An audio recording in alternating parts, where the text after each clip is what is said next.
I'm gonna stare at the camera till this goes like, Should I have hey! like Welcome to the Solid Sound Podcast. We're back and talk about our favorite musicians from all over the world. We're starting the show brand new. We're relaunching it, starting it off, and we got Mr. Champ of Medium. He's back from the ashes or wherever you were from. He's in a clean I've room. risen like a phoenix. He's from naked. The ground. He's naked now. He really threw me off this morning. I had to like run to the bathroom a couple times, just to prepare myself for the stream. I just couldn't handle so much skin out the gate. Yeah, I normally don't like to show this much skin to anybody, but I felt Hello, it's been a long time. So I want to give an update on the GAIJIN Guys podcast because, as you noticed, the GAIJIN Guys podcast is also live right now. I just want to let you know that Champ and I are doing a show about our favorite musicians from all over the world over on the Dicodec channel if you guys want to check it out. As far as the GAIJIN Guys themselves, we're all doing great. We're all in connection. We're working on music actually together, and hopefully we will do a GAIJIN Guys show in the future. Just nothing as of yet because our schedules are crazy busy. Wade has a lot on his plate. Ryan has a lot on his plate. So hopefully we can get the four of us together to do the GAIJIN Guys again. But until then, we will have a permanent show on Dicodec's channel, Solid Sound Podcast with Champ. And we're going to do this every Sunday at 9 a.m. Mountain Standard Time. But we'll keep all you GGs updated on that. But if you want a show to like talk about music and stuff, join us over here. And so to the GAIJIN Guys channel, bye. Join us over on Dicodec, or you can watch us on Twitch. We'll be live on Twitch also. Hell yeah.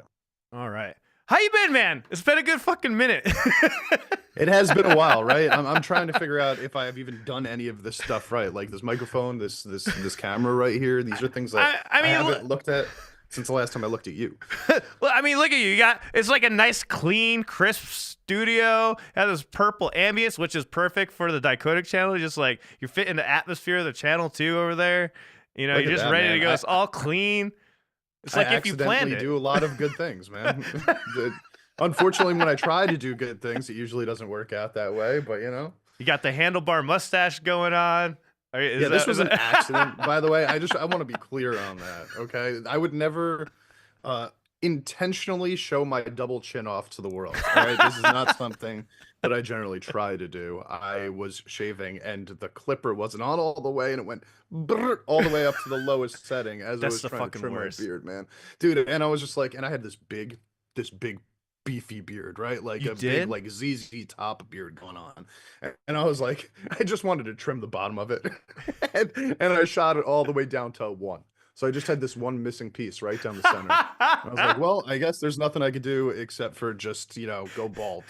Like my head's already gone bald, but let's go bald on the face too. How I mean, I feel you. I've done that so many times where I'm like, and I had to shave it all off, and everyone's like, whoa, what happened? Actually, you know, I think I started this channel without a beard. I wasn't wearing a beard when I first started this channel. I've definitely seen you without a beard before. Yeah. I don't know when that was, but I've definitely seen it. Yeah, I kept it. I kept it for a little bit. I actually got sick of the beard. I got sick of it. Anyways, guys, we're talking about BABYMETAL. They're on tour or going on tour. We're going to talk about Idol that got stabbed 30 times in Japan. Yes, 30 times in Japan, which is wild. Very wild. Crazy story. Yeah, it's a really crazy story. We got that today. I got some Otoboki Beaver news. That's pretty interesting. And a lot more. We're going to talk about how much we pay our favorite bands because I put up a video and there was a lot of comments on that video. And so, yeah, we're just going to jump right into it. I don't even know where to start. I guess BABYMETAL being on tour, which I think this is their biggest tour in North America is what is being said, I believe. So BABYMETAL, it's not surprising. Yeah, BABYMETAL announced 24-date North American tour with Ginger and Bloodywood among supporting cast. BABYMETAL has unveiled plans for their largest North American tour to date. This summer, 2024, they will be being a total of 24 shows, which already looks like they are adding way more. Yeah, I've already heard about them adding gigs already because they're just being sold out, which is congrats to them. Really looking forward to hopefully catching Bloodywood. We're trying to get an interview set up with them. I gotta say, like I think they've chosen the right bands to go on tour with over here because these are bands that I hear about all the time nowadays, and from the American scene, you know, like even though these aren't necessarily American bands, the American scene has somehow like gotten wind of these bands and have like really gone on board with them. Like I've heard more about Bloodywood in the last like 6 months than I ever had before that. and Ginger has been on like all of my metal friends' radars for the last couple of years. I'm sorry, You know, guys. so You're right. 2025. My bad. mm, No, I didn't mean to say 2024. That was a typo that's on my part. that's okay. We're all lagging a little bit Yeah, yeah, we're all lagging. sometimes. It's a typo on my part. But yeah, I think Baby Metal chose a great collection of bands to go on tour with over in America. And I think that you get the fans of all three of those bands as like separate entities, and then you combine them into one, and you've created like a sold out tour across the nation. You know what I mean? I love that for them. Yeah, and so the tour kicks off June 13th in Houston, Texas, and will traverse the United States, Canada before concluding July 23rd in Phoenix, Arizona. Baby Metal will be joined by Black Veil Brides, also known for their theatrical rock performances. I've been quite the fan of Black Veil Brides, but they're a cool band. I think it's a good fit with them. But for most of the days, so we got the Ginger, the Ukrainian groove metal powerhouse, will also bring their intense live show on the tour. I still haven't even seen Ginger live, so I definitely want to check this tour out. Bloodywood, who blends Indian folk music with metal, will round out the supporting acts. And then here are the dates on the screen. I'll post it also in the description later if you guys want to try to catch one of these shows. But this is a pretty crazy festival. Have you heard all of these bands already, Champ? I haven't heard Black Veil Brides. I've heard the other two. Bloodywood's really nasty. Yes. If you can get into that music, right? Like there's obviously like a different sound that goes into it, but like I mean the lead vocalist is insane. I love that dude's voice. Ginger is, like I said, they're probably like my favorite. uh if you would call them like death metal, they call them in that, what, Ukrainian groove metal or something in Yeah, that. they have I don't know if it's a groove metal. I think it's a pretty big groove. They have pretty they've got grooves. Yeah. I'm not gonna say they have no grooves, but they also have moments of just like hardcore death metal where it's just like blast beats and and Yeah. but that's what I love about them, because it's like the combination of like being able to bounce your head to like a really heavy metal song where you like respect it and think it's like, badass, but you're also Yes. like, hey man, I could kind of sing along to this. They got a couple songs that even sound like reggae inspired, Yeah, that's true. I mean, they're one of those groups that got big because of reactions. Yeah. They're one of those reaction bands. How many It bands was are that like first that? song. What was that first song they did in that I always studio? forget the name of it. It was in the studio, but yeah, that's the song that blew them out of the water. It was like the live. It was like a live sessions thing. Like Yeah. and I'm using quotes because it was live the same way that the first take is live. But like also, but super respectable in its own right. Yeah, anyway, yeah, it for sounded sure. awesome. Nobody we're- expected that scream to come. Come on, nobody was expecting that when they were all just like singing all soft and grooving out, and then just like. Yeah, yeah. And you see, I think maybe people like you and I were kind of expecting a scream. True. At It some won't point. work anymore. You couldn't do it to us now. After all the Japanese music we've listened to, like nothing surprises us anymore. But. Yeah, like I mean, listen, Arch Enemy was one of my favorite bands for like 15 years, and they had like a chick screamer like a beast for years. So when that came in, I was like, oh, this is really cool. Another one, like this is so rare. But then I ended up watching like 50 reactions to that song because so many people were not used to seeing a female screamer. And so Yeah. when she came out and just started belting like that, people were like, whoa, what just happened? And I just loved watching that because as a metal fan from back in the day, I was like, yeah, this is how it's done. Hell yeah. This girl knows how she's doing it. And she's a great singer too. Ultimately, this is going to be a fantastic concert. I don't think they could have chose a better lineup. This is just a match made in heaven. You have 3 bands. Black Veil Brides has a very consistent style. I guess all of them do, but they all have this weird blend between genres, and I really like that. You have some type of melody, clean vocals with screaming. Every single one of these groups have some form of like heavy vocals and then clean. I mean, maybe not so much baby metal, but they've had those moments, right? I just think it's really cool that you're getting everything. You're getting everything you want out of this concert. This is going to be blast. You're going to be like dead in that mosh pit, that's for sure. Especially when Bloodywood gets on. Did you know that Bloodywood and Baby Metal did a collab together? Yeah, I saw it. That was the first song I heard from Bloodywood. That was when I, like, Really? knew who they were. The Beckoff or whatnot? It was awesome. It was actually one of my favorite Baby Metal collabs that they've done. Like, because they're on this like streak of doing collabs with a bunch of people. That one might top it for me, I think, at this point. I don't remember how I felt about the first time I listened to it, but now I know that I'm a big fan of it. So I'm trying to like compare it to the other collabs that they've done. Like, I definitely like it better than like the one that they did with the dude from Rage Against the Machine. How, how do you feel about this comment that Goat put in the chat? I have to read this. Smashing Pumpkins and Baby Metal would be the Smashing Babies tour. I think 2025 cancellation might prevent that from ever happening. But I would laugh. I would laugh. It's just like it's like the Nirvana Nevermind, like the baby in the water, except there's a hammer coming down from the top. Only the like that's the image. Only the Fox God knows says leave it all behind is their best collab. I still think mine is with damn, I forgot the name of the band. Which one's Leave It All Behind? That's with oh my god, I'm drawing blanks today. I'm forgetting. BABYMETAL, Leave It All Behind. That's forgot. with Body Slam and F Hero. Yes, with Body Slam F-Zero. That's a really good song. I think I like Betkoff better, in my opinion. But the one with damn it, I can't remember their name. It's with Ollie Sykes. What's his band's name? I don't know how I remember his name, but not his actual band. That's pretty crazy. Kingslayer, thank you. It's Kingslayer. I still love that collab. Yeah. That's that old one, right? Yeah, That's like Bring Me the Horizon. That How the fuck could I was gonna say Vertical Horizon for some reason. I don't know why. No, Bring Me the Horizon. Very different bands. very different bands. Way different. So they've worked with this F Hero guy more than once then, because he was also on their that track I didn't like. Yeah. They with Papa, which I absolutely love now. I actually absolutely dude, that song is a blast live. It is such a fucking blast live. It might be their most divisive song. Like, totally honest. Like, if you just think about it, I've heard so many people say that they love that song. And I've heard just as many people say that it's their least favorite BABYMETAL song. Well, I didn't like it at first, but when I saw it live and you with your crowd and you're just swinging the towel, it's fucking a blast, dude. It's a good time. I'm being a little hypocritical here too, because if you watch the videos of Alan and I at the BABYMETAL show, that's probably the song that I'm rocking out to the hardest the whole time. That's right. We're in New York in the balcony. We're just like we were both like swinging. What were you swinging? I don't even know what you had. I don't even know what you were swinging in your hand. Or no, you maybe you're just like putting your hand up. I don't know. It was a blast. Speaking of that, I just went to a BABYMETAL tribute band in Japan. Dizzy Metal. Have you heard of Dizzy Metal? No. So Dizzy Metal is a cover band of BABYMETAL, and I saw them live, and they were really fucking good, man. They really brought it together. Yeah, it was a whole show. We all got on the floor rowing boats, copying the choreography from the BABYMETAL videos. It was awesome. Wow.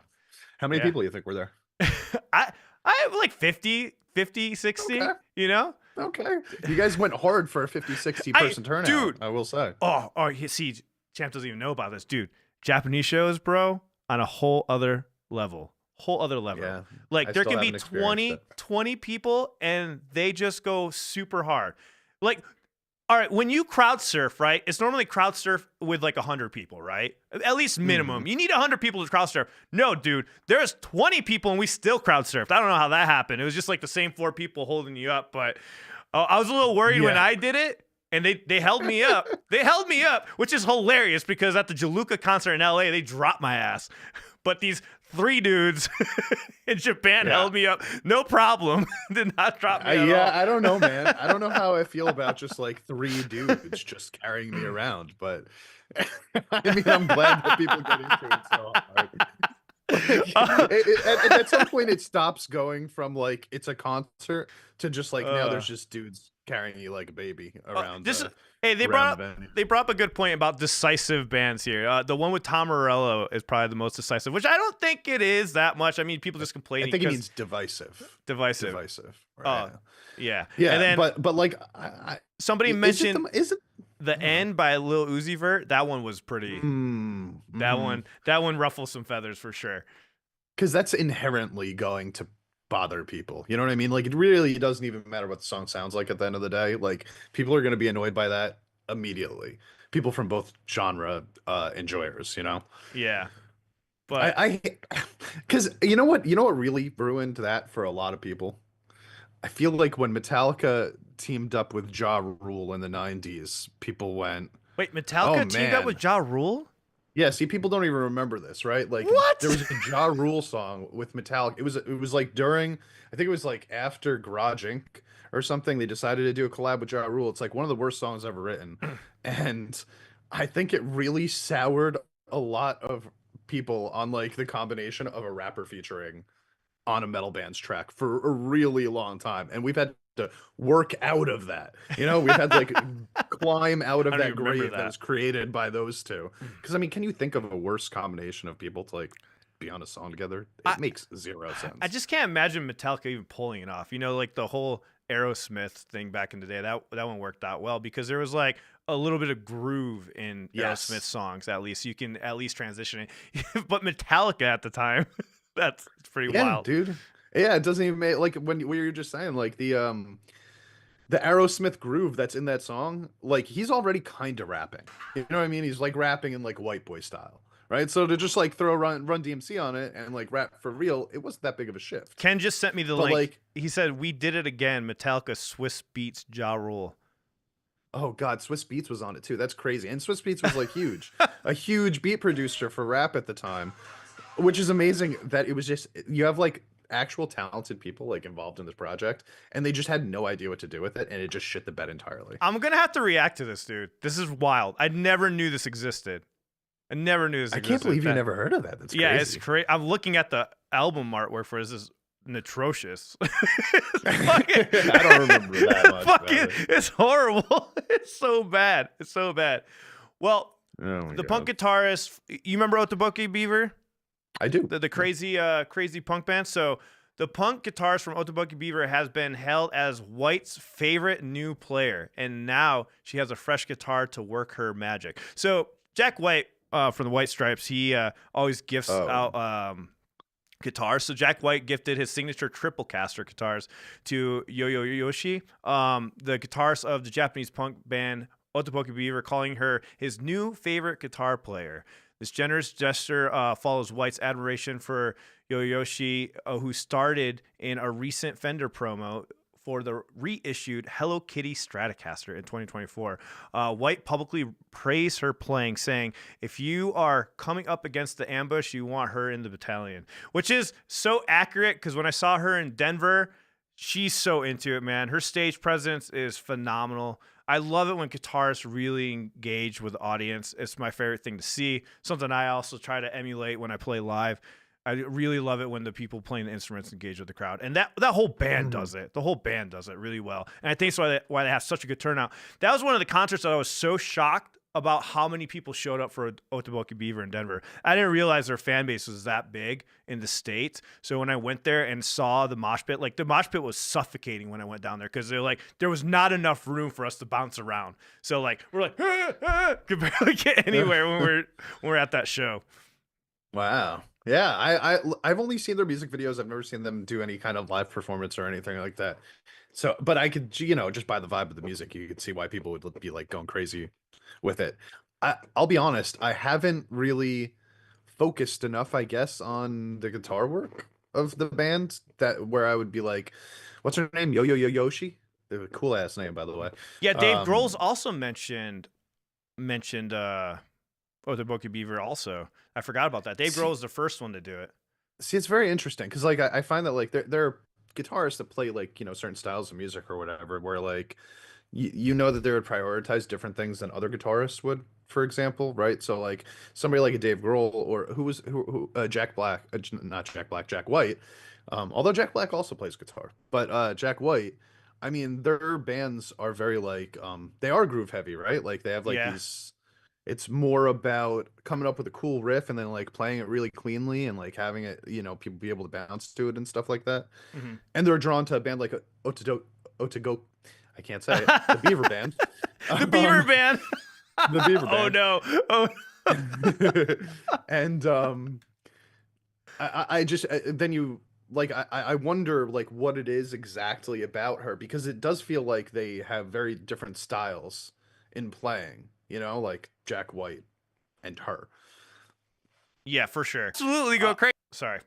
I was pulling up a video for you. So I had a question that I posed for everyone. I was like, what's the price to meet your artist, right? Like, what would you pay to go see your favorite artist? And I'm curious, what is your answer to that? Favorite musical artist? Yeah, like you had to pay to hang out with someone. First of all, would you pay to hang out with your favorite artist? Can it be? Does the artist have to be a single individual, or is it like no? It could be a whole band. It could be anything. How much would you pay for that? Man, there's so many variables that go into this, but like, if I first of all, I'd have to. Who is the person that I would want to be if I really had to choose? Are we talking living and dead, or just Let's currently go with active living. Let's stay individuals? with living. Let's stay with living. Oh my God.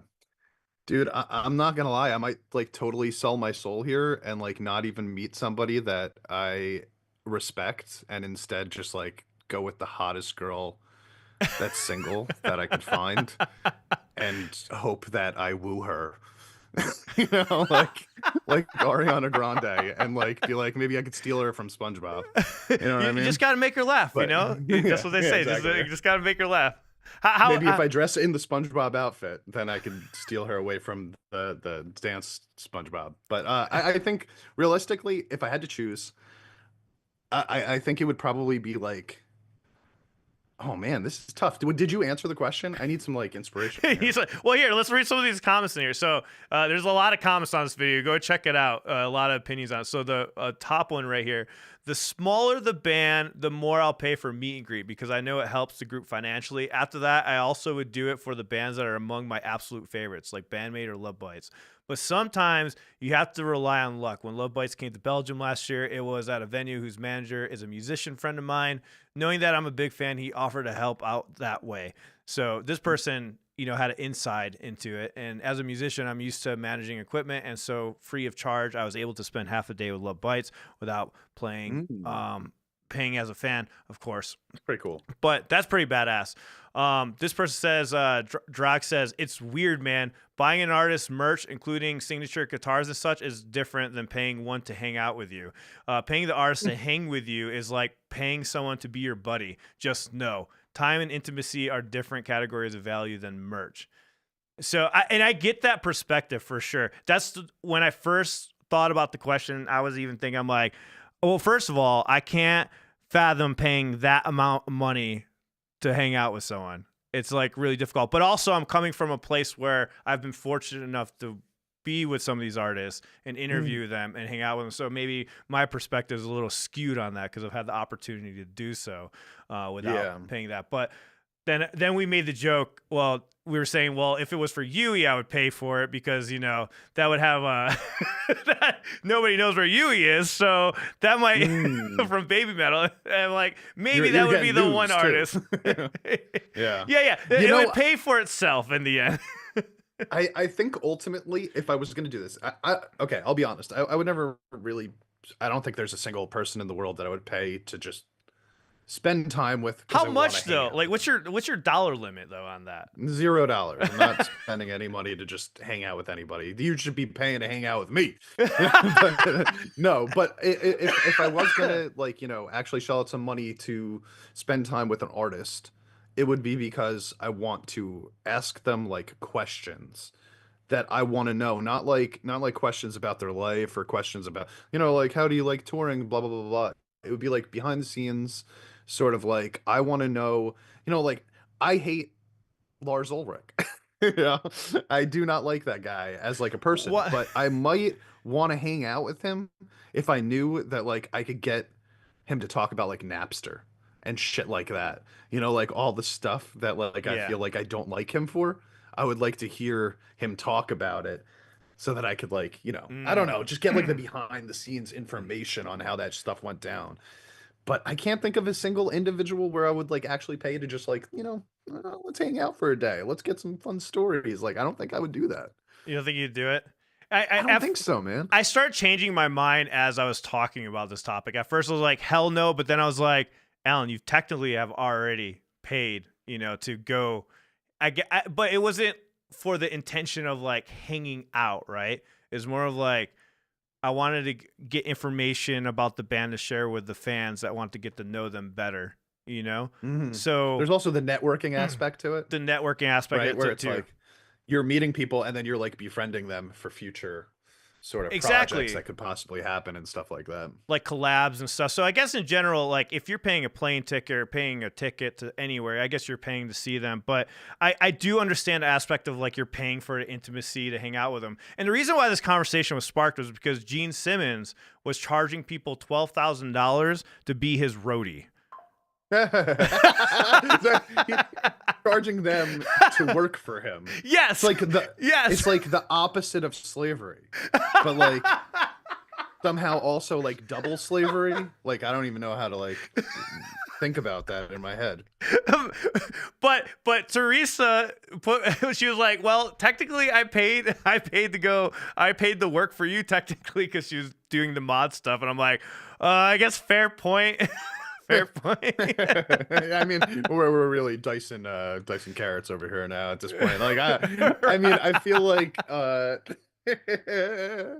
feel like whatever you feel is worth paying for, you should pay for. You know, like no judgment whatsoever. It's just that like I don't have any money. So the idea of like spending money on, like, you know, maybe if I was like a millionaire, I would be paying for like people to like, maybe you would do it, right? yeah, maybe like because I can't think of a single individual off the top of my head that would be like at the top of this list. Now, if I thought about it for a long time and I like actually came up with somebody, then maybe I'd be like, oh No. yeah, I really want to know what they were thinking. Like if we're doing Dead and Alive, I'd want to see what Michael Jackson had to say about stuff. Yeah. You know what I mean? Ken was saying, no, Teresa's not getting paid to be a mod. She was saying that she pays, but she's also a mod. You know, does that make sense? She's working for you, but she also might be giving you some money somehow. Yeah. But she's on a she's into Patreon, so that's what she was meaning by that comment. But so Gene Simmons, right? So he had this deal going on where you pay $12,000 to be his roadie, and at first I was like, that's a horrible fucking deal. But I found out later you get like a signature bass that he played for rehearsal. You're also hanging out with him the entire time backstage. And I'm like, they start adding more benefits to it.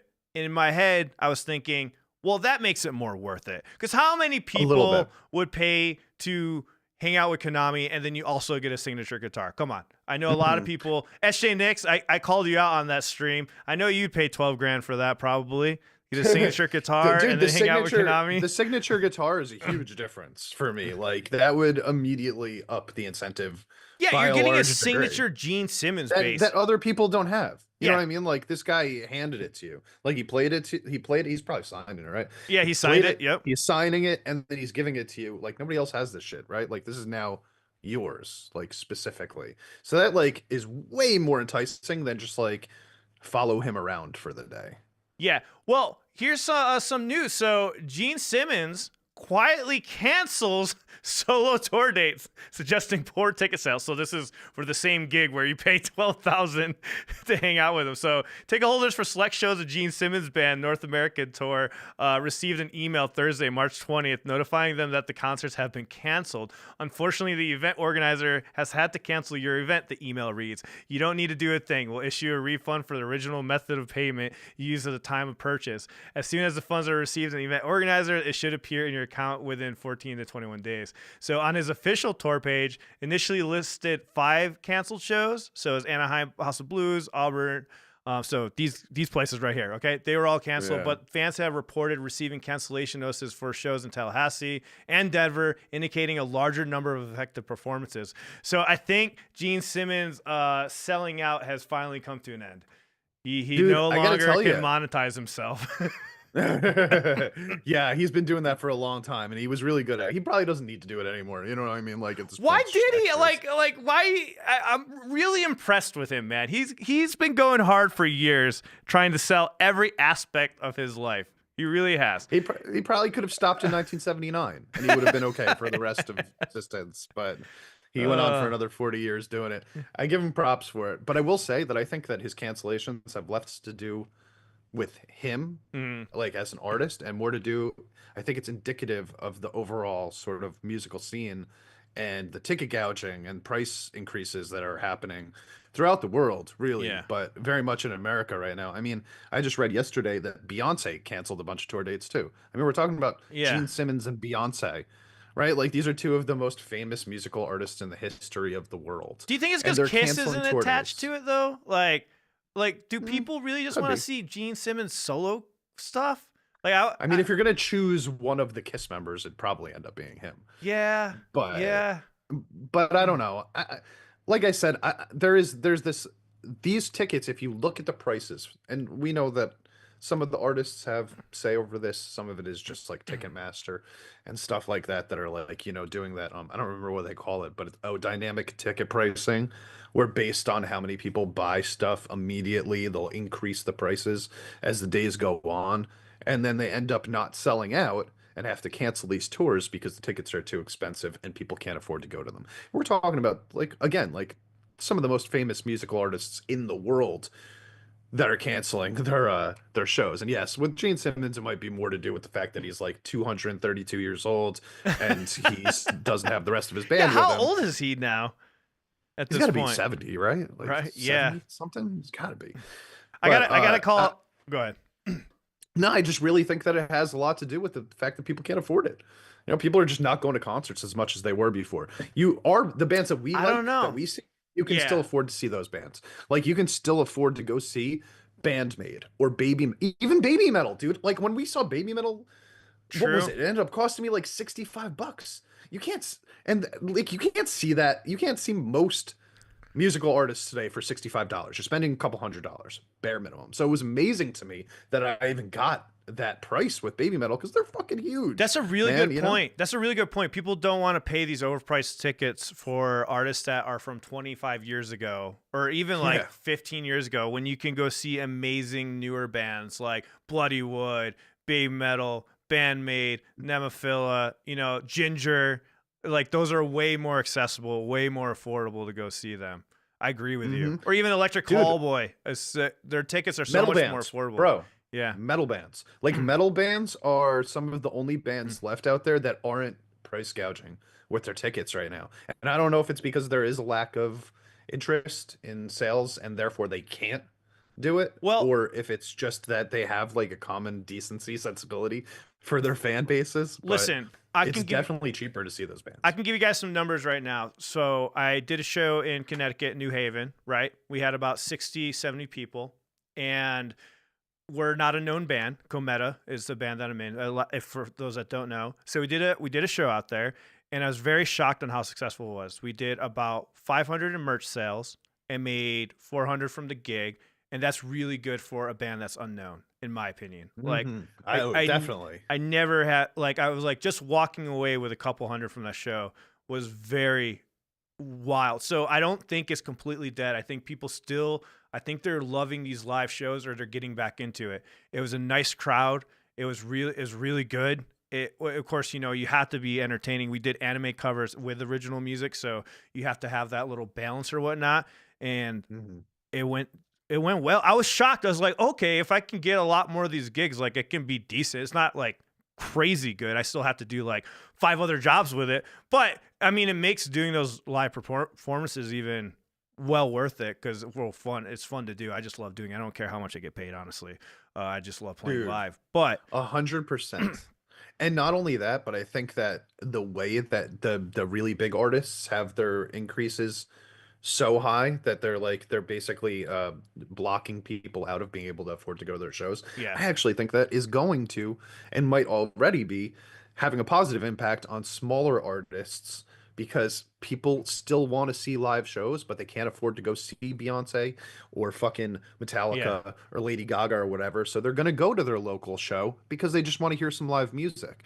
I've seen this happen with my parents. My parents went to like 5 local band shows last. They've never done that before. They used to go to like a big show every once in a while, but they don't want to pay the extra like $300 that it would take to go see their favorite country singer. So instead, they're going down to the local bar across the street and they're watching live music over there. I think it's pretty fucking cool. Yeah, and here's another wild thing. So I just filled in for that Korn tribute band again just this past weekend or whatnot. And Korn is really expensive to go watch live. And people are actually just settling with watching a really good cover band of the band, which is a wild concept because it's accessible and you get to still be with a group of people to sing your favorite songs. And I never thought about cover bands in that way before or tribute bands like that. And it's wild. There's a huge band called Elote, which is the Korn cover band in California. And their shows are massive, dude. Like massive. And I do one here in El Paso called Alone I Break. And they're just really, really great shows. And I was thinking in my head, I'm like, this is their affordable way to go see the artists that they love without seeing them, but they get to enjoy it with a bunch of people with the same common interest. I never thought about tribute bands like that. at all. Yeah. Yeah, it So makes that's sense been though. picking up too. Dude, there's Limp Bizkit cover bands now. It's wild. Us millennials, man. I mean, we can't let anything go. You know what I mean? I was like, we we're don't at let the it fade age away. where we have our own tribute bands. Like, it's wild. But the thing is, the bands are still together. Like, I never even knew that was a thing. Where like, all right, can you do a tribute band if the band's still together? Apparently, you can. Yeah, yeah. Well, now that people don't want to pay, I wonder how much Limp Bizkit tickets cost. Honestly, Yeah. they're probably pretty expensive. Yeah. You know, like even though they're not nearly It's like when you, peak it's like anymore, when you go get like Fruit Loops from a store. You get the Loop O's instead. Yeah, right. Or you just wait for the deal, right? You wait for Or it to go you on just sale. wait for the One of those deal. two options. But I'm not buying fucking Frosted Flakes at full price. It's not happening, man. I'm not paying $7 for a box when I can wait till there's a sale and get it for $3, or buy the non-brand name for $2. You know, these are the better options. Goat was asking. Oh wait, I do want to add on to Yeah. the one thing that you said about the Gene Simmons thing, the $12,000 meet and greet, whatever, roadie shit. Um, Amazingly enough, there's a worse one happening. Not a musical artist, but Mr. John Cena, big time, big time WWE superstar and peacemaker. He is charging, or WWE is charging, $25,000 for a lunch with him, Fuck out for of a here. single lunch. God. 25 grand, and you get to sit down and have lunch. That's it. That's all you get. There's nothing else coming out of it. And I saw that and I just went, dude, like, if you did that, I'm sorry for you. Like, there's something wrong with your brain that you needed to sit down with. To be John fair, Cena if it's for a 25 millionaire sitting down with him and having lunch, for them that's like $1. Like, you know? Yeah, that's You true. know? But dude, like, you're a millionaire. Like, find better things to spend your money on. Like, you don't need John Cena in your life. You're a millionaire. True. How many people do you think went broke to go hang out with John Cena? Right? Like, go hang out with, I don't know, you probably know already somebody have mortgaged your millionaire house. buddies, right? I'm sure, you know what, next show we'll bring that topic up. We're gonna bring up stories of how many people like fucking mortgaged their house out to go hang out with their favorite artist. I'm sure there's people out there. Sure, there's tons of stories. Dude, I mean, every time, forget about just hanging out with these people. You should see what happens when these K-pop groups come over to America and they have to sell the tickets. I mean, people wait in these lines, like these online lines, for like several days and are willing to pay upwards of a couple grand to see the band, no matter where the seat is. And Yeah. then they just won't even get in, and then they'll freak out about it for a year and try again the next year. And it's like, damn, dude, like, people are willing to just throw their money away just to be in proximity of people that they like. It's wild to me. I just can't fathom the whole thing. Just to read another comment, I have to give a shout because I mentioned El Paso here. I spent $20 to hang out with my favorite El Paso band, Pissing Razors, which is with Eddie Razor. He actually produced the very first album I ever recorded in my life. My first time playing bass, it was An Endless Fight. He produced that for us. So it's kind of a little random fact. That video. What do you say? How much did you say you spent though? $25? $20. That's acceptable. That's a very reasonable fee to do. And this was you know last. what I mean? This was last November, which was an entry fee to the Anderson Mill Pub in Austin, Texas. It was not the first time to hang out with them. It was like the fourth time. I hung out with them many times with my favorite band all time in Dallas, Texas, which my buddies from Big Iron, where I was a guitar tech, and El Pino, which were some amazing times for me. And yes, hanging out with some of these bands is just a blast. It really is, dude. I had the most fun in Japan hanging out with Gungire and hanging out with Uyu. It was a blast. And I didn't even think they'd be down to do that, And we're just like chilling, hanging out. Yeah, true. I was telling everybody in my vlog, I was like, I can't believe I had a blast taking selfies. I hate taking pictures, but I never had more fun taking selfies with a group. They were just hilarious. They were just so funny. I guess when it's with the right people. Yeah, it's like, with the right anything people, can be right? fun, right? He was like, let's take pictures. And she like pulled out the camera, took my camera, and she started doing that. And we just started making faces in front of the camera. I'm like, wow, this is a blast. Yeah, you're just going along at that point. You're just going along for the ride. And I mean, listen, I want to call myself out for being a hypocrite because, like, the truth is, like, if you've ever paid for like a meet and greet or something, it's really not that much different, right? Like, you're literally paying to like meet people, even just like somebody that you respect for just a couple seconds, say hi, say I respect your work and stuff, get something signed, and then you're gone. And like I've paid for meet and greets from bands before. So it's really just like the next step up, right? Like you're paying for a longer period of time to be around them. So like I don't, like I'm being judgy here, but the truth is like I went to fucking Ozfest and spent 4 hours walking around the tents, spending the extra VIP money on the tickets so that I could go get signed by like all the metal bands there and stuff like that. Because I did. I wanted to meet those metal bands and I wanted to say what's up and be like, yo, you guys are awesome. So it's like it's really the same idea. It's just it's the Pokemon evolution of the idea. I think to wrap this all up though, it's just perspective. Depends on where you're coming from. There's a lot of comments here on this video where they talk about working backstage for 30 years. So yeah, for that person, it's not going to be really worth it in their head, because they're doing it for a living. And for people that don't have that crazy amount of money either, it's you would never pay. Even if I had a lot of money, I still wouldn't do it. I just can't. But it's but I might, you don't know. Right? Yeah, you never know. I say that, but money to throw away, and you were just like bored one day, and you're like, "Hey, man, I have throwaway money. I could throw it at them, and just like have something to do tonight, hang out with one of my favorite artists." I guess can't fathom throwaway money. Yeah. I can't fathom. Yeah, I know, right? What is that, Champ? Behind it Champ, have you ever had throwaway money? I don't. What is that? I haven't had throwaway money, but I've definitely thrown away money. Take that for what you want. Very, very, very true. All right, before we get dark here, let's go through the top 10. Top 10 Japanese bands from this past week. Thank you so much, Simno, for putting this together. Something that we're going to do every episode. We got Passcode coming in at 10 with Skill Wake. This is a band that you like a lot, Champ. You should check the song out. It's pretty good. So let me preface this just to the chat, just to say, like, I'm probably not going to know any of these songs because I haven't listened to like a new Japanese song in a couple months, honestly. But this is going to get me to listen to these songs. I had no idea Passcode came out with a new single recently. I'm still on their old single. However, that came out before this. However, this song you do know, and we're going to talk about it right now. So we're going to take a pause on number 9 because we got Hanabie, Tasty Survivor. Bro, that song was so good. It's so fucking good. Did you like it? You didn't like it, did you? I didn't. No, I did like it. I thought it was a good song. I thought it was like a really solid Hanabie song. It was like a great song. It was more than solid. You were underselling this. I might be underselling it. You've been absent from YouTube, okay? You don't even know. I was rocking out to it. Put it that way. Like I was banging my head while I was listening to it, right? Like, and I really like that. So I've said this before with Hanabie, where it's like I don't really love when they do the like sort of talking eggyo parts of it. It's just a little bit.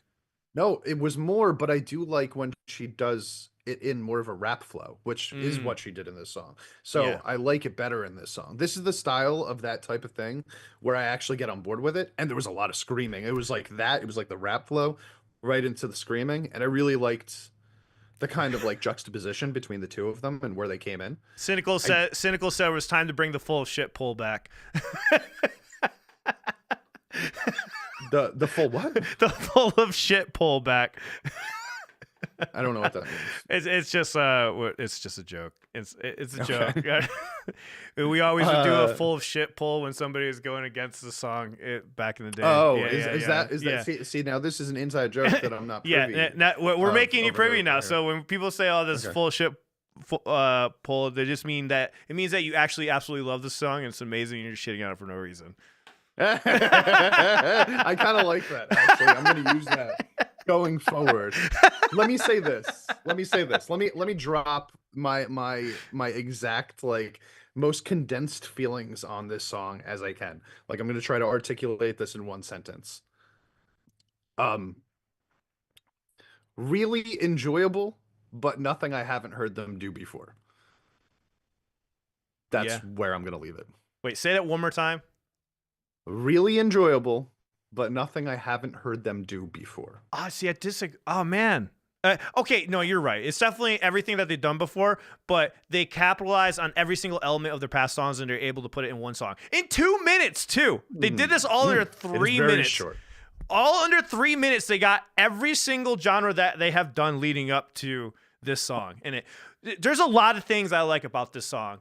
And one of them is the overall sound has gotten better. I don't even know how that's fucking possible. She has this beautiful LTD that she's playing in there. I wonder if she recorded with that, because I was talking about during my reaction, that's a very good guitar to record with. I used to have one. I really regret selling it, but I really love it. And then something that I was really honing in on is they went crazy with the vocal layers on Matsuri, and they've been developing her mix for her voice for a while, but I think they absolutely nailed it on this one. They absolutely nailed it, and I love that they take the octave harmonies, put them higher than normal, because a lot of other vocalists would not do that. They would put those a lot lower, but I like how they use that as a highlight of her voice, and it works really well. And like, they have a signature mix for Matsuri's vocals, and I love it, and I hope they keep that there. I mean, they've been developing it for a while. You've been hearing it evolve from song to song to song, and it just keeps getting better, and I absolutely love it.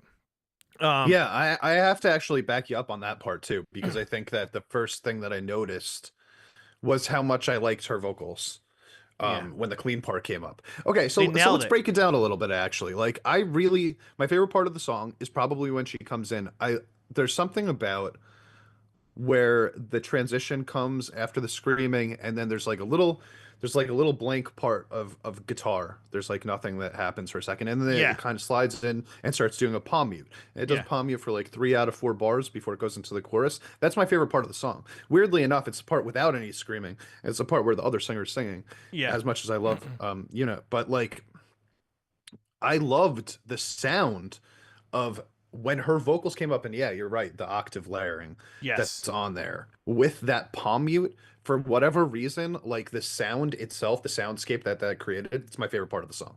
I thought it sounded so good, and I think it does have a lot to do with how they're editing her vocals, how they're mixing her vocals, and how they mix the guitar underneath. I think both of that like created such a perfect vibe for the song itself. Dude, they absolutely crushed all the tones on this song. The tones are absolutely phenomenal on it. I isolated the bass. The bass is perfect, dude. It has this nice chink to it with distortion on there, and it's beautiful. It's just beautiful. Like Ken was saying in chat, it is a new ESP. I had a feeling it looked like an LTD. It looked like it said LTD, but it's same company anyways.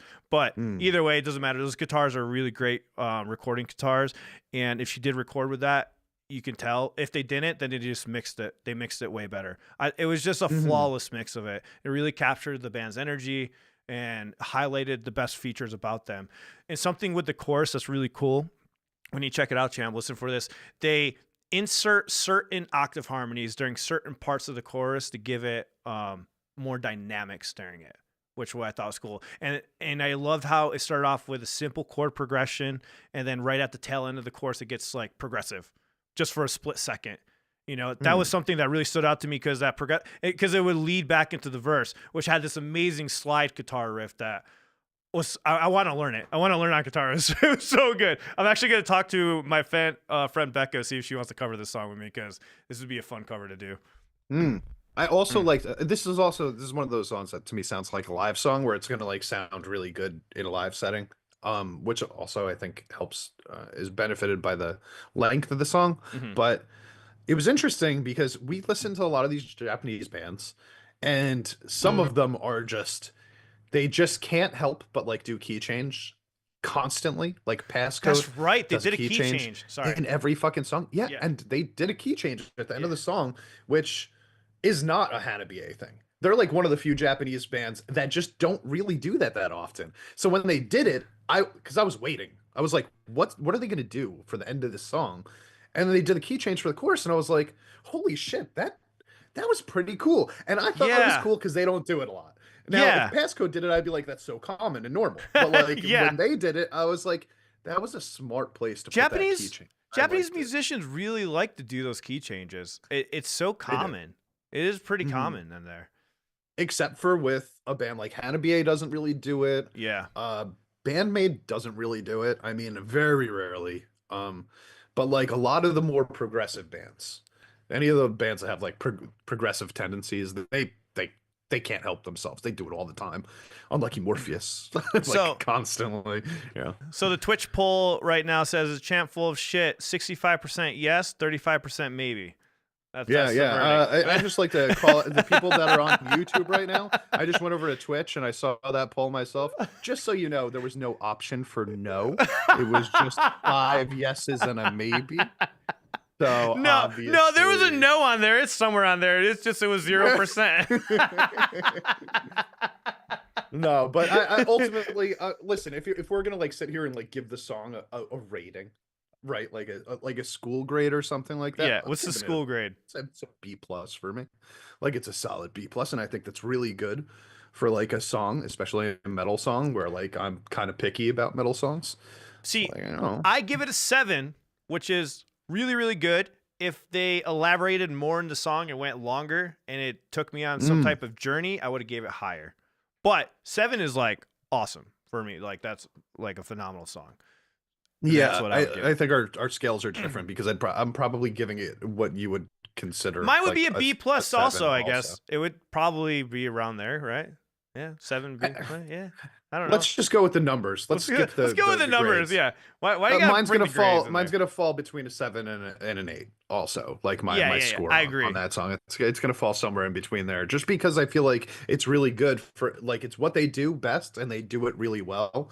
But it's also like there's no reinvention of the wheel going on in there. Like I was waiting for like I will say like the one part where I think they could have, and I say this constantly. People are probably still even after 2 years sick of me saying this, but the bridge makes the song for me, and there really wasn't much of a bridge going on here. So they could have taken that 7 and bumped it up to a 9. There was a a bridge, but it was very faint. It was that electronic part. It was that chill sort of like it was the part where they took it down. There wasn't too much. Champ going wants on. a longer bridge.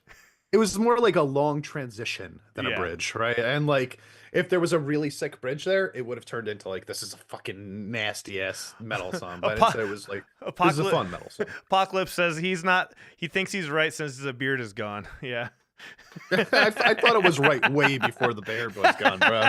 Like, if you think that my ego was attached to my facial hair, you don't have to. That's very wrong. That ego stays in here all the time. So number 7, we got. Oh my God, my mouse is going crazy here. Come back. We got the phenomenal guitarist got Nito. I'm probably saying his name wrong. Correct me if wrong. Play like 6 seconds of this. This is number 7.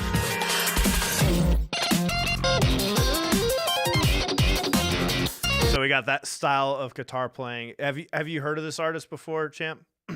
No, that was muted on my end. But Oh, it's muted. no, Let me turn. I have not heard of them. There Or you go. him. Or her. Who is it? Him. He. Yeah. And it's featuring Metaphor is the name of the song. yeah, Metaphor. Yeah, no, I featuring, haven't heard of him before. Oh my God, how do you say this? Very Quiotis. Did I even get that anywhere Very right? And this is number 8, by the way, not 7. Verquicious. And just to put this out there, Hanabie jumped up 16 spots, so that's probably gonna go up way higher. Number 7, we got Ano with Suzetsu Zettai Sanctuary Ano Tour 2021. Is this a live recording that we got here? I don't know. Do you know this? It is live. I'm not the biggest fan of Ano. I just No? yeah, I can't get into her. But I do enjoy the live recordings a bit more. I don't remember if I've heard this live recording. I don't think I have. I feel like all of the Japanese like vocalists I listen to, I always enjoy. Oh, it's a them better live. Vocaloid. Simno said that one was featuring a Vocaloid with a guitarist. That's crazy. Okay. Number 7, we got Ave Mujica with another live recording. A lot of lives on this top 10. Number 5, we got Cotton Candy, Futsu Entheme to Sakamoto Day. Conton? Yeah, Okay. Conton Candy. Cotton Candy. Okay. So this is a anime ending theme. And we got that cutesy vocals. I'm just not a fan of the style vocals. It's really hard for me to get into that. I just it does something in my brain I can't explain. It makes me want to go insane.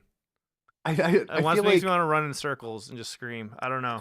I know what you're saying. Like I totally get the like sort of pushback on it. You know what I mean? Like because I think for me the part that I don't like about it is I feel like often they're putting it on.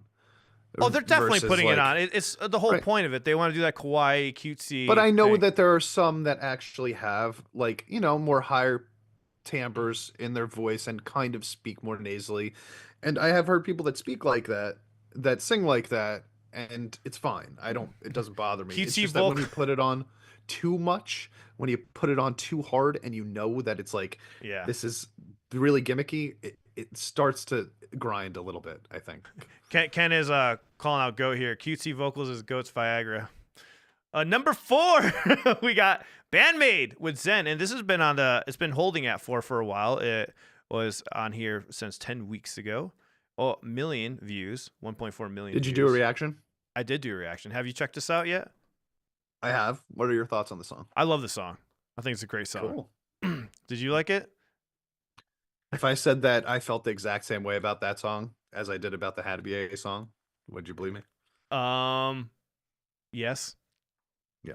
I That's would my believe thoughts you. on that song. That's your thoughts on that song? It was, again, really solid song, really solid Bandmade song. Like, I will listen to it, and I will continue to listen to it. Damn, you're gonna bring that poll back real quick. Dude, I'm sorry. I can't be in love with every song that all of these bands make. I feel like, here's the problem for me, man. It has now been like 5-6 years since I've been listening to all these bands, right? So like, they're all really good, and they rarely make songs that are underwhelming or like below average. Yeah. Or even average. Like, all the music is above average. So now the scale has moved up, and it's like, instead of like comparing it on this scale, I'm comparing it on this scale. Like, it's just the top tier, and I'm placing like the songs only in the top tier. So like, is it in the bottom of the top tier or the top of the top tier? Mm-hmm. And I view like these songs, for example, as like, these are like really good songs that sit in the top tier because the bands are top tier, but they're not breaking through that ceiling to the, like, legendary status I type don't of know, songs. but I mean, it's such a good song. It's a really good song. I get what you're saying. It's just badass song. All right, and I'm let me gonna ask you listen a to it. question then. Let me ask you a question. Yeah, right? yeah. Go ahead. Really good song. Okay. Out of all of the Bandmade songs that you've listened to, which is like probably like 100 of them, right? Are you putting it in the top 20? Because if the answer to that is not yes, then you agree with me. Yeah. I guess I agree with you. I don't think I'd put it in top 20. Right? It's just hard to compare when there's so much quality. Like, you're comparing quality to quality. If it was in the top 20, maybe around 15, maybe 16. Okay. Maybe. Okay. Maybe. I think I've never really thought. Really big struggle to put it there. But you know what? That's really hard to say. I would literally. We should try this one time. Maybe we need to sit down and just go through every single Bandmade song, like from beginning to end. It'd probably be the longest stream ever, and we just like start numbering them as we go. Maybe we should kind of cap it at 20 and see if we can name the top 20 songs or something. How many Bandmade songs do we have to go through to do this? They have like 150 songs, right? Like, they have to have crazy. more than 150 songs. I think they have to be at 200 plus. Do you think it's 200 plus songs? No, maybe not. Maybe I'm exaggerating here. How many songs? I think when we talked about this last year, they were at like 120, if I recall. Yeah. So how many? Let's see if Google knows. How many Bandmade songs are there? How many Bandmade songs? Harry, you can ask Google, and I'll ask ChatGPT, and let's see if they come up with the same answer. No, I don't want to give you my location, Google. There's nothing. Yeah, they're not giving you information for free, man. It's just 8 studio albums. So if they have 8 studio albums, we're not even including EPs here or like random one-off songs for animes. There's actually no answer. I'm getting no answer on Google. ChatGPT is doing you any better? ChatGPT gave me they say that they're not accurate enough for me to even recite this, but they say they have over 100 songs in their repertoire. I think Ken's onto something here, though. 1 to 10 is every version of Saya Nakatori. I completely agree. That's my top 10. Every version of Saya Nakatori. That makes life a lot easier. That makes life a lot really easier. Does. The fact that they can just like are we including live show like versions of these songs, because those are taking over almost every studio version of the songs that they've done. Seize the Day says some say 140 plus, some say 130 plus. I mean, it's a lot. It's a lot. And then we're not talking about all the alternate versions of all these songs. The ones with extended intros, outros. Exactly. You could choose your favorite song. Like your favorite song's Puzzle would be like, My top 10 is all the versions of Puzzle. We could probably do that with any Yeah. bandmate song. I was gonna say, like, are we talking like Puzzle from the album? We talking the acoustic version? We're gonna talk the Christmas versions. You know, like there's so many other options out there. It's just that so when I'm comparing bandmate songs to like other bandmate songs, I'm going, okay, like, you know, they're pretty much the floor is like a 6. You know what I mean? Yeah, Like, yeah. it's not getting worse than a 6. So it's like, What- even if I were what- to say this is the worst bandmate song ever made, it'd be like, oh, that's still a pretty good song. I still like their last album, man, was so kick ass, dude. I really liked their last album, and some of those songs did go up in the top 20 for me. Wait, which one was their last album? I think we reviewed it as GAIJIN Epic Guys, Narratives, right? Yeah. There's a lot of awesome organic songs that I really like on that album. A lot. I need to listen to the album again. It's been a good minute since I've been rocking that album. Yeah, same for me. I think the ones that ended up being, I'm looking at the list here of the songs, and I will say that the ones that ended up sticking into my head the most were the ones that weren't the singles. Like Yeah. like as much as I liked Memorable as like a nice like kind of like song to the fans or whatever, Yeah. and Shambles is kind of how I feel about Zen also. It's the songs like Go Easy and Maggie or Meiji or whatever that really like that I ended up loving. You know, it's like the B-sides, which is I guess pretty common when you listen to music. I end up liking the B-sides a lot rather than singles. But Bandmate put out very kick-ass B-sides. Like other bands do not put in the amount of effort they do into their B-sides. You know what I mean? B-sides are like afterthoughts for most bands. I feel like for Bandmate, they're not afterthoughts. They were well thought out, constructed songs. Yeah. that just happened to be B-sides. You know what I mean? Because think about all the other bands. Depends. All the other bands, their B-sides are very like stripped down most of the time. You know? Yeah.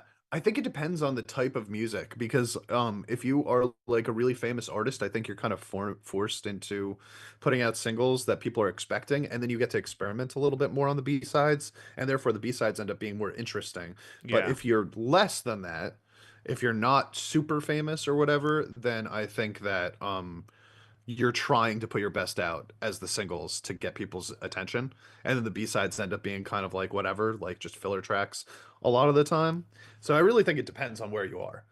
I But mean, the best bands have good singles and good B-sides. Like you just don't give up. Yeah, this album was such a variety, man. They had a variety of like really well recorded, produced. We had a lot of organic kind of recordings. Like The One was a phenomenal song. Probably that's definitely in my top 20 Bandmate songs, 100%. That song was just fantastic. But getting back to the top 10, we got number 3, Tuki Seesaw. Haven't heard that one yet. Need to check that out. And then we got, oh my God, here we go, another heart. Hitsuji Can you put it up on the screen? Voice. And that comes in at number 2. And then number 1, we have MA Scope. And I would play a bit of this, but they will block it immediately. Yeah, she's like an insta block. Yeah, she's like an insta block. So it's steady at number 1. But MA, everything that she does. I don't know either of those two artists that were at 2 and 3, by the way. I've never heard of either of them. Yeah, you've heard of MA? It did the man at 2 and 3. I know. MA. Okay. Yeah, I got to check those songs out, definitely. So she's one of those ones where we were talking about how like the live performances are better. Like MA's live performances are head and shoulder leagues above her recorded versions. 100%. All right, man, you ready to get dark? Let's get dark now? Let's get it. You ready? We got shout out to Ken for sharing the story with us. We're going to talk about an idol. Live in the darkness. You live in the darkness. Talk about an idol that was stabbed 30 times in Japan. Wild. Wow. So a shocking and violent incident happened in Japan, which is super unheard of for over there, right? I think we would all agree. Popular online streamer Ai Megami was killed in a brutal attack during a live broadcast, raising serious concerns about online relationships and potential for real-world violence. So this online broadcast was just her being live. I'm not sure which platform she was live on. Ken, if you could let me know, I can't remember which one it was. But Megami is known for her engaging just chatting streams, had built a large dedicated following. It sounds like Twitch. probably Twitch. But within the community, a troubling situation was developing. A fan named Kenshi Takano began providing Mogami with a great deal of financial support, a gesture that would soon turn into a dangerous, destructive obsession. And we've already seen what's been going on with live streamers just being destructive anyways, like on the vice versa, where the streamers being annoying with everybody. But this whole parasocial relationship with some of the women streamers, I always wondered about that, how crazy. I know about hearing men just getting crazy with like even girls at a bar. So like I can't imagine like when you're live streaming and they're getting super obsessed when you're on there for hours at a time, you know? You always hear about those guys that'll go to bars and just like be stalking women and stuff. So it's not surprising to me to hear something like this get out of hand. But what do you think so far about this? This is an interesting case where like 99.9% of the time I'm just gonna like, point my finger at the guy that killed her and go, this guy, like, there's nothing else to be discussed. Like, this guy stabbed her, and Yeah. that's all that matters, right? Like, he's the bad guy in this situation. But we get a twist. Looking deeper into this story. Yeah. Let's get in deeper to it. So that's just on the surface, guys. So what seemed at first to be a simple admiration evolved into a complex and disturbing pattern of financial transactions and its alleged emotional manipulation. Mogami reportedly started asking Takano directly for money, even persuading him to take out loans to give her what she wanted. The amounts of money involved were huge, suggesting a relationship that was far more complicated and sinister than that of a typical fan and streamer. Takano's financial situation quickly deteriorated. He used up his savings and went deeply into debt. Yet Mogami, according to reports, continued her online streaming, seemingly unaware of the damage she has caused. The breaking point, it appears, came when Takano, in desperate need, tried to get some of his money back. When she didn't respond, he took legal action and won a court case. So he won a court case on this, but Mogami still didn't pay. All right. And just to give you guys a heads up, so what happened within that case was he got a court order, but if the other party refuses to pay, you will have to file another court enforcement procedure in Japan, and then the court will enforce its design to forcibly collect the amount of your claim from the other party by seizing their properties. So, which I think is a fucking weird. You won the case, but if they don't pay, you got to go back and get another court order to have them forcibly get the money. I thought that was odd. There are some strange rules in the Japanese court system, including this one, where it's like you can win a case and the judge can say you are owed this money, which is what happened in this case, right? He said this man is owed this money, but he did not say that this woman has to give him the money. They said she owes him the money, but she doesn't have to give him the money, which, what's the point of the court case in the first place? Yeah. That's what you're gonna do. But like, it just doesn't make any sense that they would even bother to go through with that if that's where it was going to lead. For But sure. the courts did rule that she was, in essence, like stealing money from him, and Yeah, had to she return owes it. him. The court literally said, "Hey, you owe him this money," right? So And he owed money to other people also because yeah. of this. Yeah, exactly, because he borrowed from other people. Details are still emerging, but the confrontation during Mogami's live stream was sudden and violent. Takano is now in custody. Investigators are trying to understand his motives and full extent of Mogami's alleged manipulation. I think it's pretty clear what it is. But the debate of all this, guys, is was Mogami the victim of a disturbed fan, or did she play a role in creating a situation that led to her own death? And in my honest opinion, I think it's both. Yeah, I have to agree. Fucking both. I mean, how many times can we watch like scammers? And I'm not just talking about her, but let's just as in general, right? Like scammers take advantage of, like, let's say like old elders, and like get their like social security and shit like that. And it's like those scammers that are like taking these people that are not capable of really thinking beyond what they're seeing on the surface, and in essence stealing money from people that can't prevent it. Yeah. Right?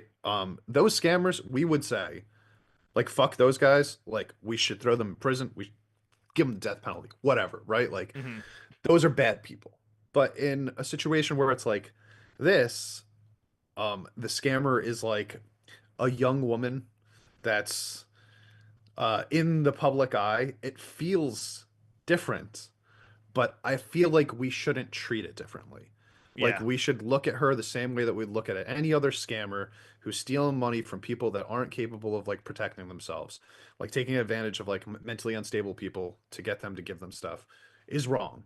Now, no matter what, the way that he responded was also wrong. Like you Yeah, yeah. He cannot, in stabbed that her. sense, Like, he's not the good guy in this situation. no. Like there's no hero here. There's no good guy. There Yeah. is one person that was a bad person taking advantage of a mentally unstable person who then responded in the Yeah, worst because possible way.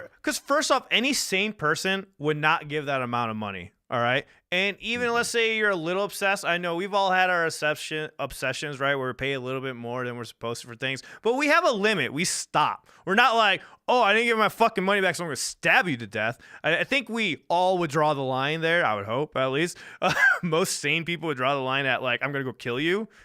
Yeah, Because I didn't get what I want. So like all sane people, all sane people. all sane people would probably and to be fair, like a sane person wouldn't be like pulling out fucking loans like to give somebody money. I mean, I understand people have fell for it, but a lot of them stop at murder. Okay, Yeah. I've heard stories Yeah. of people giving up their savings.